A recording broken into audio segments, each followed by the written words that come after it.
I'm Adrian Seet, and you're tuning in to Nightline, the top stories. Major power outage, rebates subject to TNB's guaranteed service level.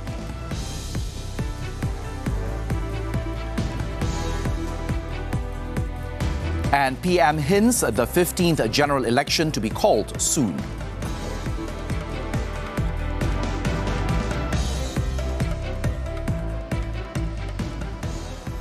We begin the bulletin with this story. Former Selangor Menteri Besar Tan Sri Abdul Khalid Ibrahim passed away on Sunday night after a long battle with illness. 76-year-old Tan Sri Khalid breathed his last at the Cardiac Vascular Central Hospital in Kuala Lumpur, surrounded by his family. His remains will be taken to the Saidina Umar Al-Khattab Mosque in Bukit Damansara for funeral prayers. He will then be brought to the Masjid Negeri Shah Alam for the public to pay their last respect. His remains will be laid to rest at the Shah Alam Royal Mausoleum on Monday. Tan Sri Khalid left behind wife Puan Sri Salbiah Tunut, 4 children and 2 grandchildren.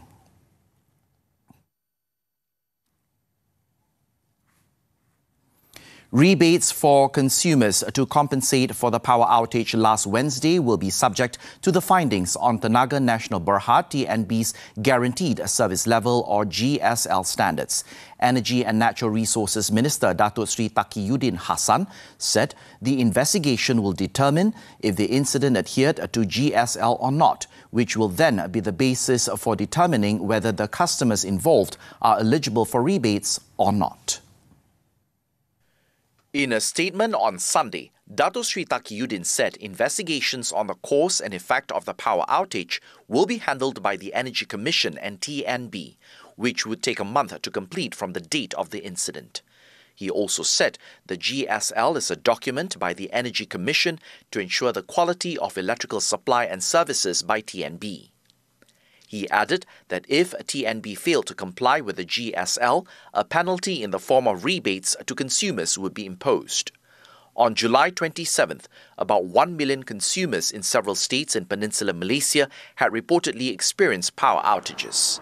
However, electricity was restored between 20 minutes and 2 hours and 21 minutes from the outage, which was lower than the latest GSL approved on September 22nd, 2020. The final decision on the eligibility of a consumer to get rebates is subject to the findings of the ongoing investigations. Yang di-Pertuan Agong Al-Sultan Abdullah Riyatuddin Al-Mustafa Billah Shah and Raja Permaisuri Agong Tunku Haja Aziza Amina Maimuna Iskandaria graced the Warriors Day 2022 parade at Dataran Pahlawan Negara in Putrajaya on Sunday. The Warriors' Day celebration began with the trooping of the colour ceremony involving colours of the Agong and regimental flags of the 1st Battalion, the Royal Malay Regiment, in a guard of honour mounted by 4 officers and 103 men. The national anthem Negaraku was played, accompanied by the firing of a 21-gun salute performed by Lieutenant Colonel Muhammad Asri Chehwil of the 41st Royal Artillery Regiment. His Majesty then inspected the Guard of Honour.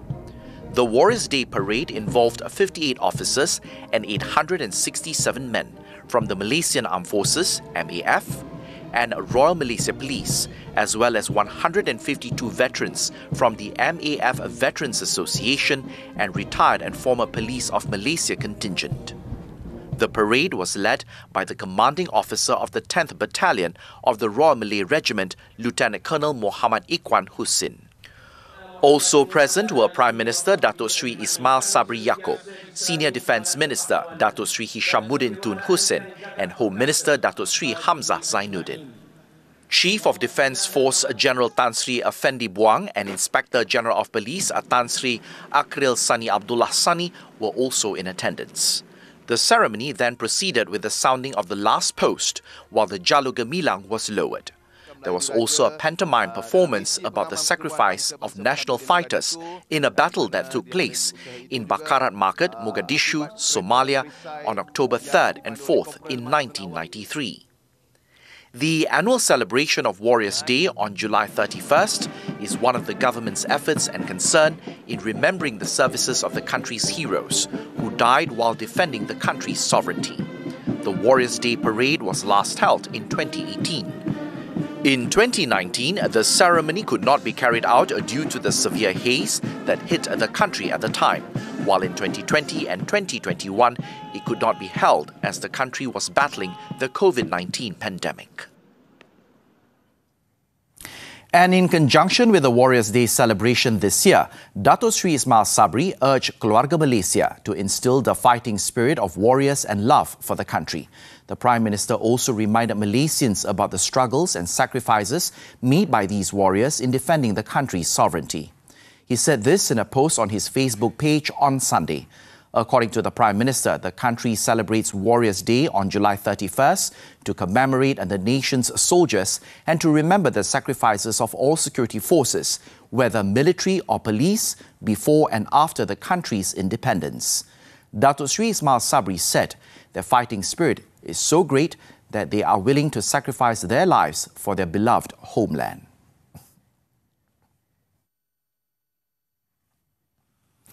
Dato Sri Ismail Sabri Yaakob has called on Barisan Nasional members to close ranks, hinting that the 15th general elections will be called soon. The Prime Minister said it was crucial for everyone in the coalition to unite and urged for all infighting to stop. Speaking at the BN Selangor Convention in Shah Alam on Sunday, Dato Sri Ismail Sabri said the party members should stop seemingly attacking one another and instead focus on preparing for the upcoming general elections and to begin planning their strategy to defeat their opponents. BN component parties were also urged to conduct an assessment of voter sentiments so as to gauge their own strengths ahead of the 15th general elections. The Prime Minister said this was important to understand voters' sentiments in their mission to restore voters' trust in BN, in addition to ensuring that the assessment of the party's strengths and also of the opposition is based on facts and not emotions. Untuk berperang, kita kena tahu kekuatan kita dan kita kena tahu kekuatan musuh. Kalau kita saja kira kekuatan kita, kita tak tahu pun kekuatan musuh, akhirnya kita disurprisekan dengan strategi dia yang terakhir. Akhirnya kita kecundang. Kita dah 3 kali kecundang besar. Dan kita tak mahu sekali ini kita kecundang. Sekarang ni orang dah membandingkan kerajaan PH yang mengatakan mereka tak yakin lagi kepada PH untuk diberi peluang kali kedua. Dan mereka juga, saya percaya, tidak akan beri peluang kepada kerajaan PN pun. Dan saya yakin rakyat akan beri peluang kepada kita kalau mereka yakin kita boleh menjaga kepentingan mereka. Dato Sri Ismail Sabri also stressed that the party must be seen as a party that is strong through its unity, so as to show the public that the party is united and stable. He said while the country's economy had seen improvements, political stability was important to attract more foreign investments. He added that party members should work as though the general elections will be held tomorrow and share around the good that the government has done, such as the restoration of loan repayment exemptions for high-scoring National Higher Education Fund Corporation, PTPTN borrowers, which was announced last week. Kali pelaganya dah dekat ni. Dah dekat dah. Saya tak boleh cakap banyak, baru terlepas dia kan. Pelagaya dah tak lama. Kalau pelagaya tak lama, bermakna kita dah kena buat kerja apa yang patut kita buat seperti pelagaya akan berlaku besok. Buat. Besok, bukan besok lah. Mana pelagaya dah tak lama. In addition, Dato Sri Ismail Sabri said it was also important for BN component parties to be the voice of the government in disseminating accurate information to the masses, particularly on initiatives taken for the well-being of the people. Therefore, he urged BN component parties to be astute in countering allegations, including from the opposition, especially through their own social media platforms, to ensure the government and the coalition's image is not marred. Pharmacists have backed the government's Tobacco Generation Endgame, GEG, amid intense opposition from tobacco companies and calls to postpone the policy. The Malaysian Pharmacists Society, MPS, also urged the public to ignore the noise from the tobacco companies and to do the right thing by supporting the Health Ministry's Tobacco and Control Bill 2022. In a statement, MPS President Amrahi Buang urged the public not to buy into the argumentative narrative that the GEG will help drive the illicit trade of tobacco and electronic cigarettes. He said that with the right enforcement and efforts from all stakeholders, the bill will be a success.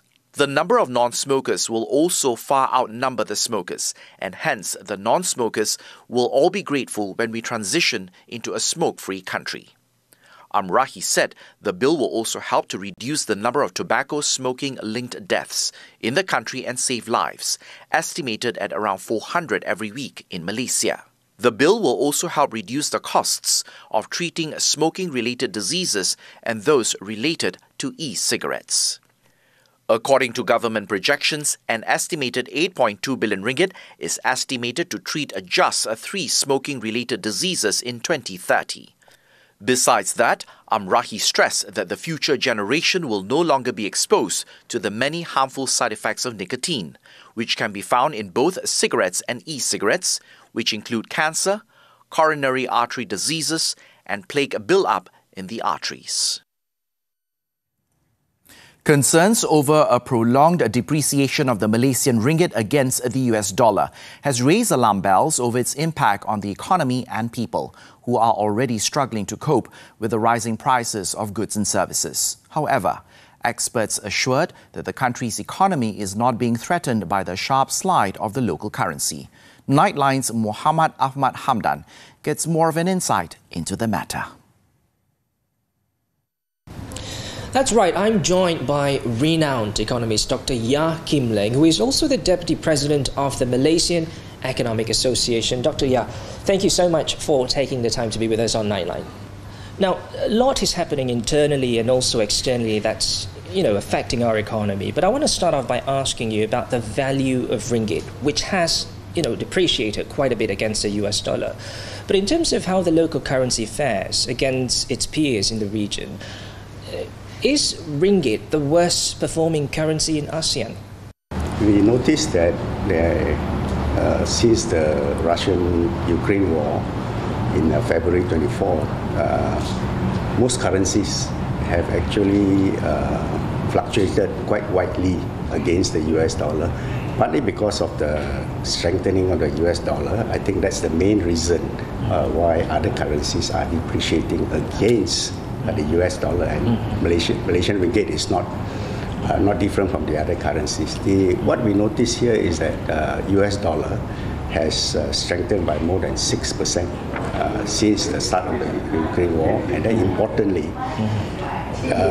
there was a cumulative 225 basis points rate hike by the US Fed, and that has actually underpinned the rising over the last 4 months. 4 months? Yes, okay. Over the last 4 months. So that has underpinned the strengthening US dollar. And part of it is also because of the very sharp inflation. Inflation in the US has risen by... hit record high. 40-year high of 8 to 9%. The latest number is that it actually went up month-on-month by year-on-year of 9.1%. And that is way above the 2% target. So that's why they have to bring out a big weapon, which is cumulative 225 basis points, and then importantly, there's going to be further rate hikes that are on the cards until they are able to bring the inflation, the runaway inflation from under control. So as a result, what we see here is that countries that have been hard hit by the global food and price shocks, their currencies have also depreciated very sharply. Now, Doctor, speaking of pegging of currency, there have been many views shared as to whether or not it's a good idea to peg the ringgit to the USD. Many economists apparently are not really in favor of the move. I personally feel like it's a risky move to do. What are your thoughts on this? Currency pegging should only be used as a last resort. Okay. And then importantly, when you're facing a crisis situation, that's what we were facing during the last But are we not Asian in a crisis financial crisis. right now? Right now, it's more in terms of the adjustment to the high prices, high inflation that has hit not just Malaysia, but across the board. So, and what's important here is actually to look at our underlying economic fundamentals, both from a fiscal side as well as from the monetary side, and then importantly, the financial conditions of the economy, whether we do have enough reserves, whether our growth and inflation are relatively stable and strong enough to withstand ability to cope with the rising prices. Those are very important factors in terms of the functioning of the economy, and importantly, whether growth can still be maintained so that living standards are not affected. And that's very important in terms of looking at the underlying fundamentals, as to what extent jobs are still being created, growth is still being, we see growth that will continue to support the ability of the households as well as businesses to cope with the higher prices. So the adjustment mechanism is very important. Efficient markets, we do not want a command and control market where the prices are fixed, but more importantly, be able to adjust a free market that's able according to adjust market forces. According to market forces, and then importantly, the government as well as businesses need to ensure that they have the resiliency, ability to cope with the rising prices by making the necessary adjustments. Now, how bad is the low value of ringgit affecting our economy? Because I'm thinking of the right measure to keep the ringgit volatility in check. If pegging is not the answer, then what is? Okay, exchange rate is basically like a two-edged sword, you see. Okay. It has both negative and then at the same time positive. Sure. Impact, so positive import and export. Yes, positive impact is that it will strengthen the export. Our exports, our international competitiveness. But at the same time, the negative impact will be rising imported inflation. But what's important here is that the ability of the economy overall, the resilience of the businesses as well as the household to cope with this kind of shocks. And that's the hallmark of what we call economic resilience that we want to build in the economy. So I think what's important for Malaysia here is to understand that our economic fundamentals are not being threatened by the current crisis. It's just an adjustment, a necessary adjustment by both the businesses as well as the household. But some analysts have predicted that the ringgit may slip further to as high as 6 ringgit per US dollar next year. Can you share your forecast on the movement of ringgit exchange rate for next year? Now the ringgit is hovering around 4 to 4.3, 4.4 to the US dollar. So we expect further strengthening of the US dollar in the coming months, largely because of the expectation that the US will continue to hike for a couple more meetings, basically to raise the interest rate level to one that is neutral, that is able to contain the high inflation and bring it down. So in the case of Malaysia, we do expect further weakening, largely because of the strengthening of the US dollar across the board, across all other currencies. But that adjustment, as we can see from the so-called trade-weighted value against all our trading partners, is relatively unchanged. It's just only a slight. For the first last couple of months, it's only slightly below 1% of so-called weakening. You see, so it's not the adjustment is not so severe compared to just when we look at just the US ringgit exchange rate. So what's important to note here is that our international competitiveness is not being impacted by the depreciation or against the US dollar. But what's important to note here is that as long as we can sustain our economic growth, we can bring inflation to a manageable level of 2 to 3%, then we are fine. Okay. Dr. Yah Kim Leng, once again, thank you so much for sharing your thoughts with us on Nightline. We really appreciate it. Southern Ukraine city Mykolaiv heavily shelled by Russians. News from the foreign front when we return.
To the foreign front.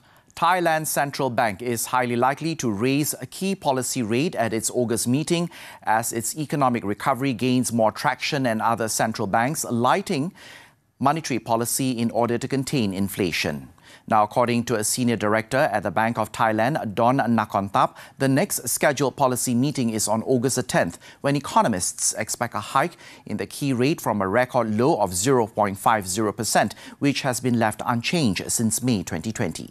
He said that the central bank's growth outlook of 3.3% for this year should be raised on higher foreign tourist numbers, adding that the Finance Ministry's recent growth forecast of 3.5% is still considered low. Despite interest rate differentials, the Bank of Thailand's interest rate decisions will not mainly depend on capital movements, but rather on the domestic economy.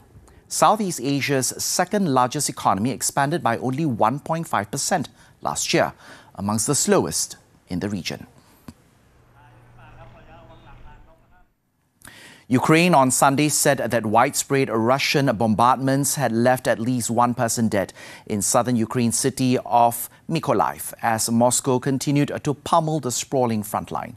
According to officials, the recent mass shelling on Mykolaiv is probably the strongest so far.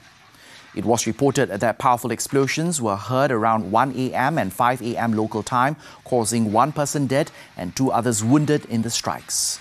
Attacks also pounded the northeastern regions of Kharkiv and Sumy, which are situated near the front lines with the Russian forces. Following the strikes, Sumy regional chief Dmytro Zivitsky stated that one person was killed while a few buildings were reportedly damaged. Meanwhile, Russian shelling on the Donetsk region, where Moscow is focusing on the brunt of its attacks, had left 3 civilians dead and wounded another 8 people on Saturday.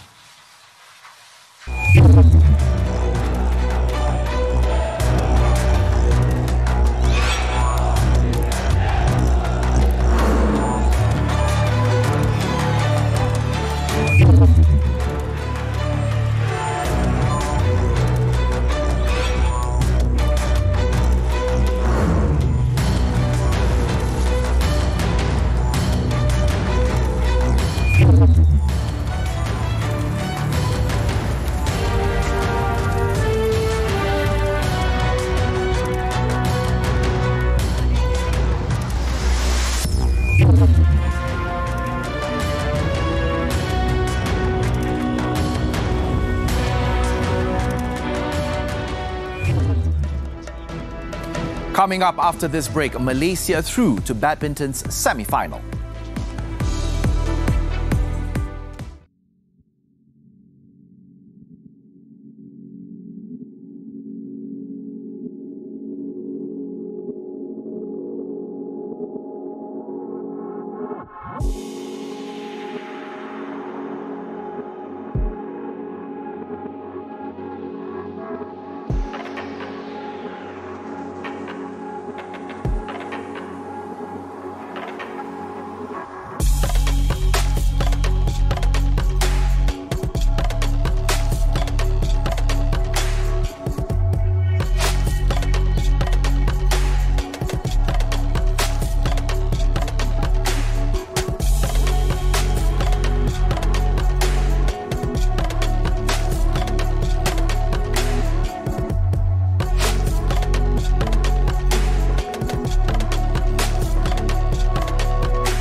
Sports, the Birmingham 2022 Commonwealth Games. Hosts England stand in Malaysia's path to a 5th straight badminton mixed team final appearance after the two teams set up a semi-final date on Monday.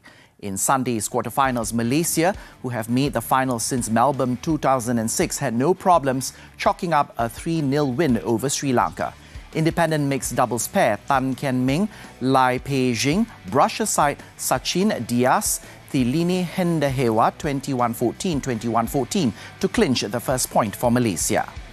National men's singles player Ng Ziyong then secured the second point for the 3-time champions when he disposed of Nikula Karunate 21-5, 21-14.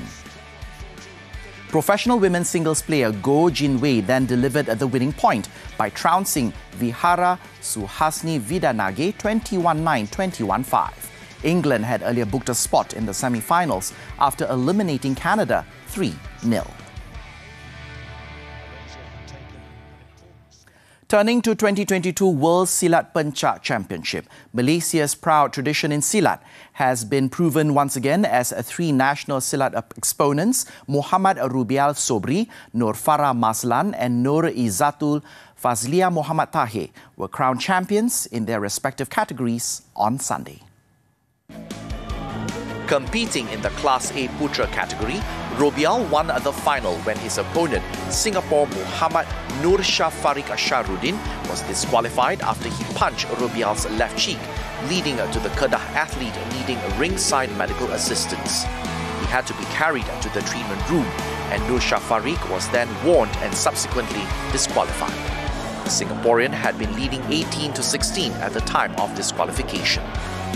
Nur Farah, meanwhile, triumphed in the Class F Putri category, and the 24-year-old from Kota Belud, Sabah had to work hard for her victory, beating Nadra Shahrin of Singapore 25-23. The last final of the evening was Nur Izzatul Fazlia's moment of greatness when she became champion in the Open Class 2 Putri category. She was declared the winner after Lo Thi Tui from Vietnam withdrew because of injury while leading 13-9. Malaysia is nearing its target of 7 medals in the artistic and competition categories, having won 6 gold medals so far in the 19th edition of this tournament. After this short break, loan sharks hiring own customers to intimidate defaulters. Stay tuned.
Loan shark syndicates have now turned to hiring their own customers to intimidate other loan defaulters by splashing their houses with red paint.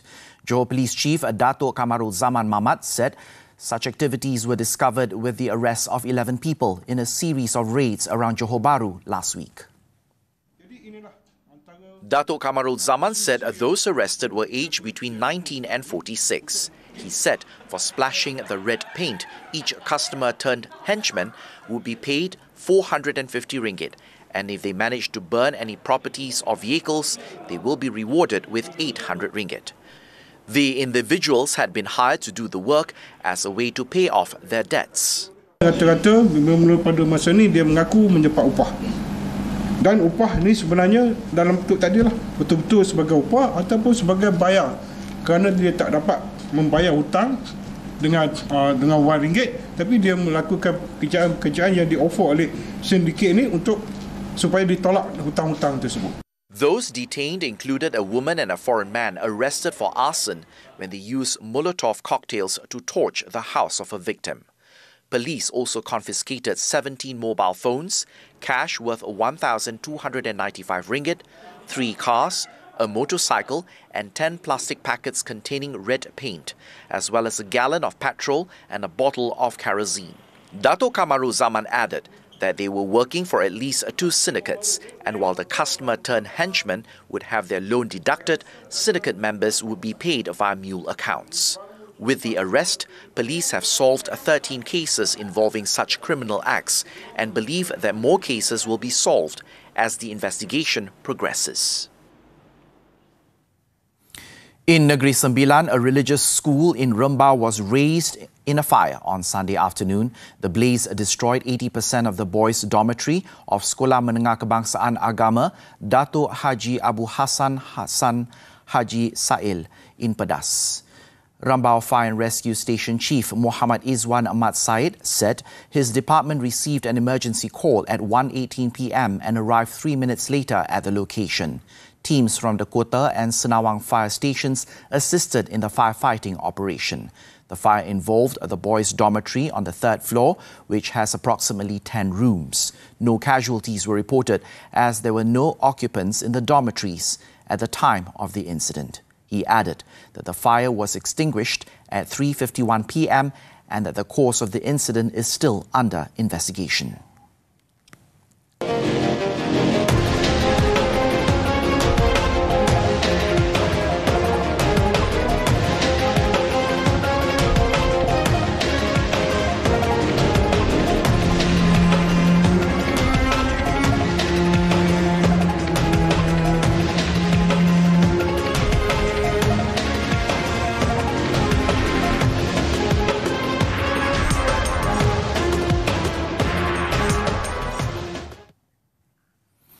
As we wrap up Nightline this time around, let's take a look at a stunning drone footage capturing the beginning of Cows Week in England. The festival, which is one of the UK's longest running and most successful sporting event, is the largest sailing regatta of its kind in the world. With that, I'm Adrian Seet.